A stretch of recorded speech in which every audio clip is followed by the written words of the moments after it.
हरि ओम नमः शिवाय। मेरे प्यारे देशवासियों, पंडित जी का दवाखाना सुखी जीवन के माध्यम से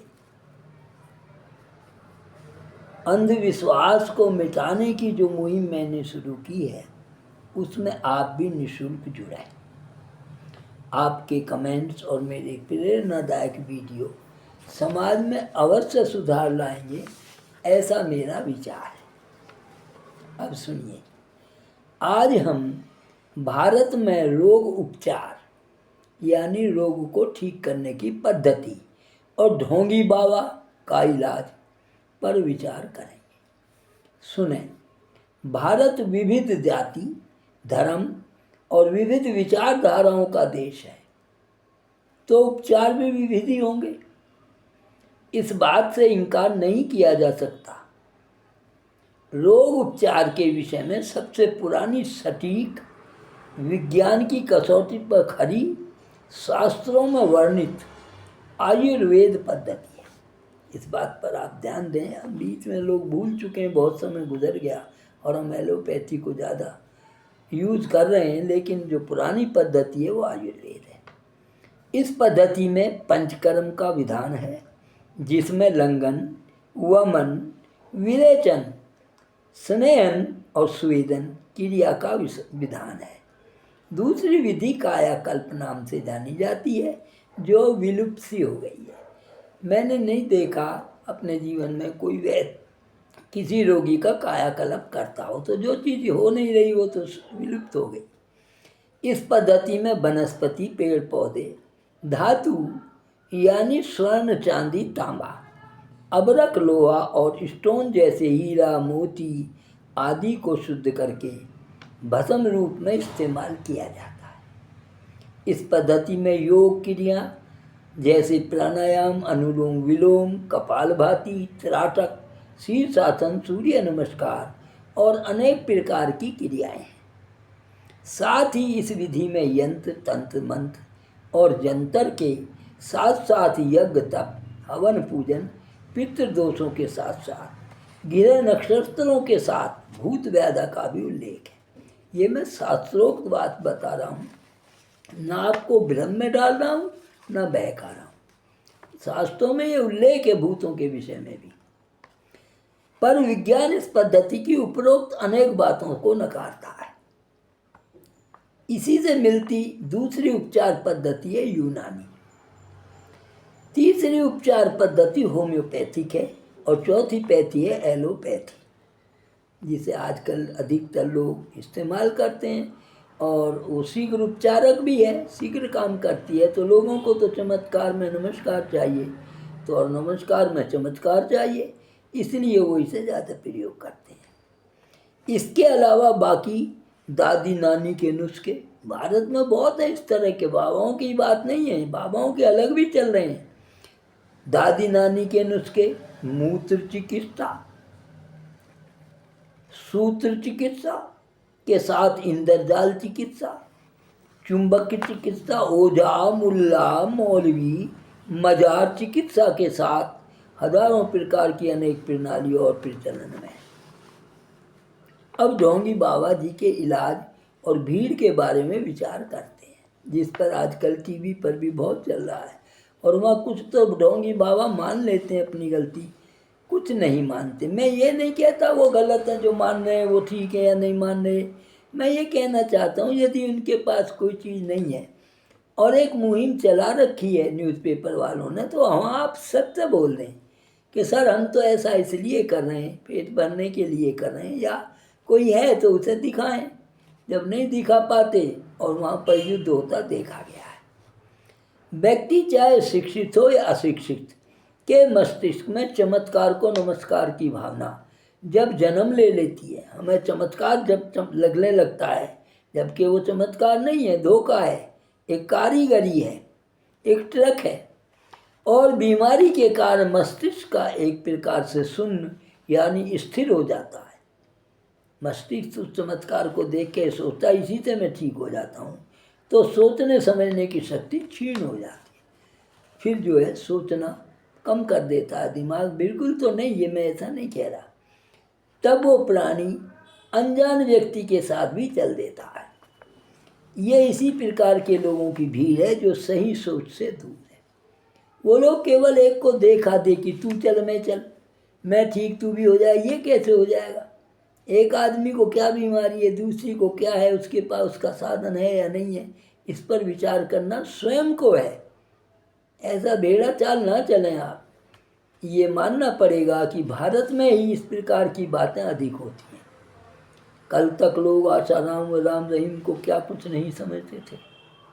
मैं उस सत्य घटनाओं से अवगत कराऊंगा, कतई भी इसमें झूठ नहीं जोड़ूंगा, ना अपने को आगे चमकने की कोशिश करूंगा। सत्य को आप जान लें ताकि आपका और आपके परिवार का भला हो। पोल पूरी तरह खुल चुकी है, सजा भी काट रहे हैं। जब न्यूज वाले इन डोंगी बाबाओं की पोल खोलने में लगे थे तो ये धर्माचार्य ही इनका पूरा पूरा साथ दे रहे थे। मैं सुनता हूँ उनसे टीवी को, इस पे ऐसा हुआ है। मैं नाम बोलना उचित नहीं मानता। आप स्वयं यदि नहीं मानते तो रील को देख सकते हैं, सब आ जाएगा आपके मोबाइल पर। इसमें ऐसा देखा मैंने, जो मैंने लिखा ये सत्य लिखा है, इसमें ज़रा भी झूठ नहीं है।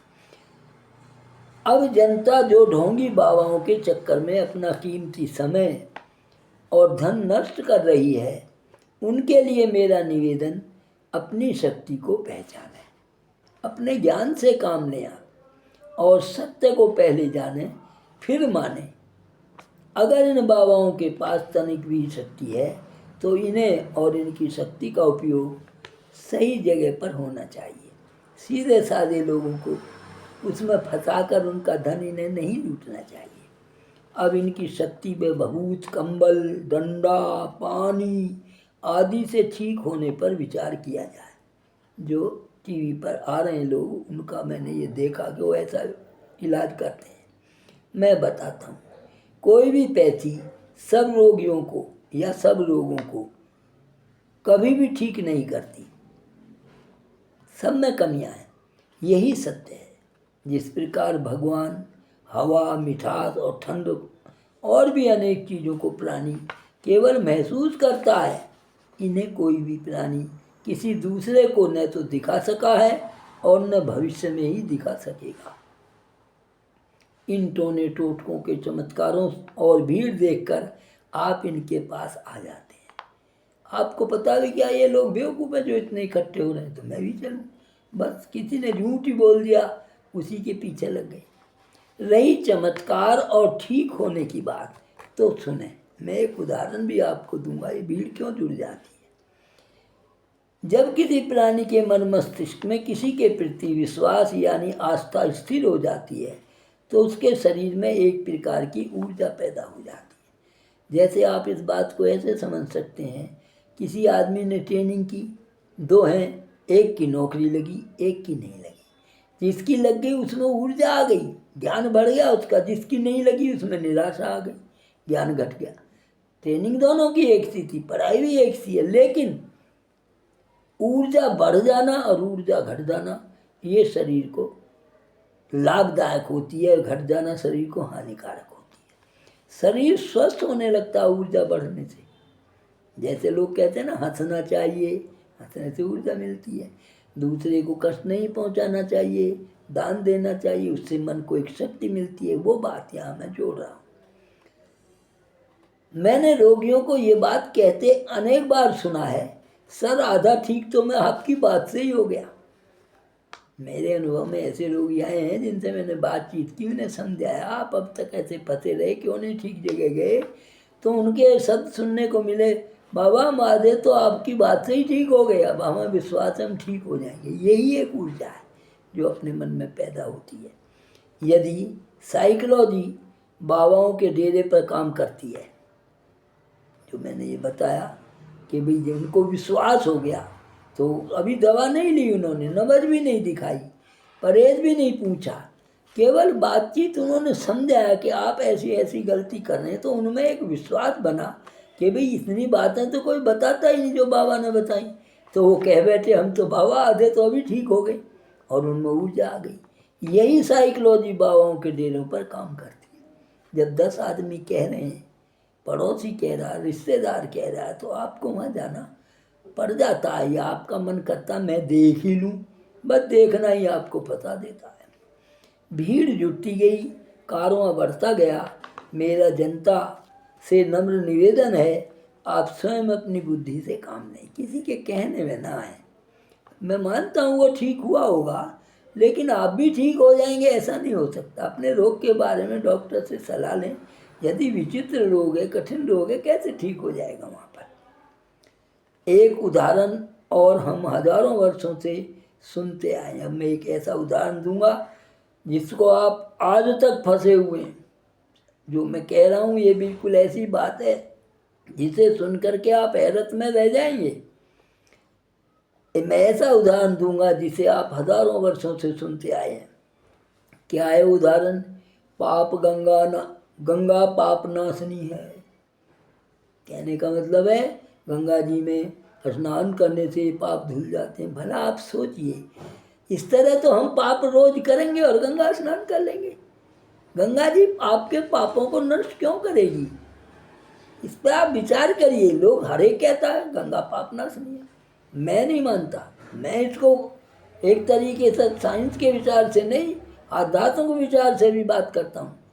अगर उसमें नहाने से पाप घट जाए तो फिर तो बहुत ही अच्छी बात है। तो इस उदाहरण पर आप ध्यान दें। हम सुनते आए हैं गंगा पाप नाशनी है, तो अब तक पापी और पाप समाप्त क्यों नहीं हुए? ना पापी मरे, ना पापी खत्म हुए, और बढ़ते चले गए। पर पापी और पाप तो घटने के स्थान पर बढ़ गए। आप देख रहे हैं अखबार बड़े बड़े। तो क्या गंगा मैया गलत है?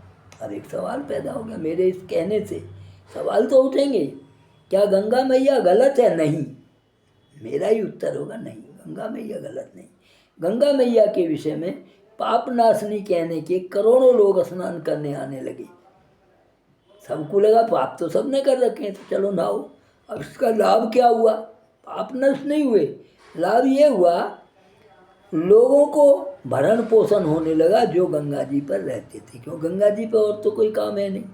लोग स्नान करने आते हैं, उन्हीं से उनका भोजन, होटल का खाना खाते हैं, उनकी आमदन होती है, पंडे उनको मिलता है। तो ऐसा कहने से गंगा पाप नाशनी है। भीड़ आने लगी, जुटने लगी, और लोगों का भरण पोषण होने लगा। ढोंगी बाबाओं के डेरे पर इसी प्रकार की भीड़ इकट्ठी हो जाती। गलत बात को सुन करके उस पर विचार नहीं करते। मेरा कहना है आप विचार करें, जाए, मैं ये नहीं कहता ना जाए, लेकिन उस पर अंधविश्वास ना करें। गंगा मैया तो जीवनदायिनी है। पापी के पापों की संज्ञा से पाप और पापों की सजा तो स्वयं उसी को झेलनी पड़ेगी जो पाप करेगा। गंगा मैया इसमें कुछ भी क्यों करे, जो करे सो भरे। आप समझ गए मेरी बात को कि ये बात कहने से भीड़ इकट्ठी हो गई, वहाँ जो लोग रहते हैं उनका भरण पोषण हुआ। ऐसे ही यहाँ भीड़ इकट्ठी हो जाती है नकली बात कहने। अरे बाबा तो बड़े करामाती हैं, वो तो एकदम ही चलने लगा, उसका तो भूत है एकदम भाग गया भैया, मैं 10 साल से भी। इस तरह की झूठी बात कहने की आदत है, और उसी से भीड़ इकट्ठी हो जाती है। दोनों जगह आस्था है, गंगा जी में भी और इनके यहाँ भी। विश्वास भी है और भीड़ भी है। पाप व लोग कटते और नहीं भी कटते हैं। समझ गए मेरी बात को? कैसे सिद्ध हो, मैं इसीलिए आप सभी से प्रार्थना करता हूँ। आप सर्वशक्तिमान हैं। इन बाबा डेरे ढोंगी लोगों से जुड़ने से पहले एक बार ज़रूर सोचें। गंगा मैया की तरह कुछ बाबा भी अच्छे और पवित्र हैं।